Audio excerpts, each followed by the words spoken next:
Hello everyone. Today we are going to discuss MPV reduction, that is Meerwein-Ponndorf-Verley reduction. So this reaction involves reduction of carbonyl compounds into respective alcohols by using aluminium isopropoxide in isopropyl alcohol.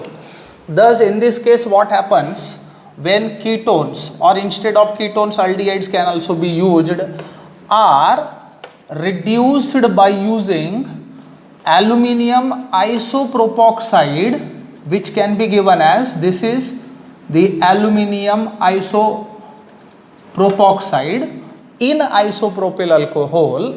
Then what happens exactly? Then reduction of carbonyl compound to corresponding or respective alcohol takes place like this. So this is known as MPV reduction or Meerwein-Ponndorf-Verley reduction. Now as far as mechanism is concerned, it is damn simple.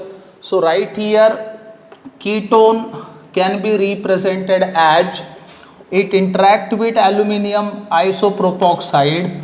So aluminium isopropoxide can be given as, so this is the aluminium isopropoxide.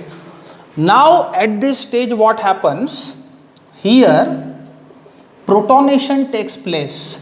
Sorry, not protonation, hydrogen in the form of hydride attacks at this carbon, and thereby departure of acetone takes place and this oxygen attacks on aluminium.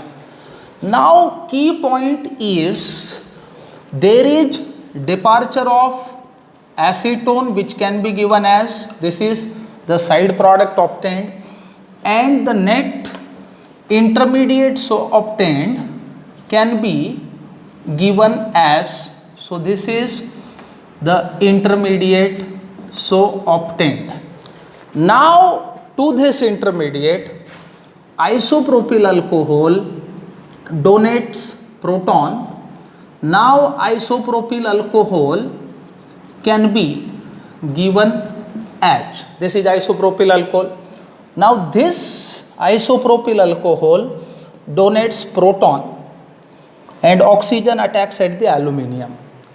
This lead to the formation of our expected product, that is secondary alcohol, as we are reducing ketone, along with aluminium isopropoxide. Thus carbonyl compounds can be reduced to respective alcohols conveniently using this reaction. Thank you very much.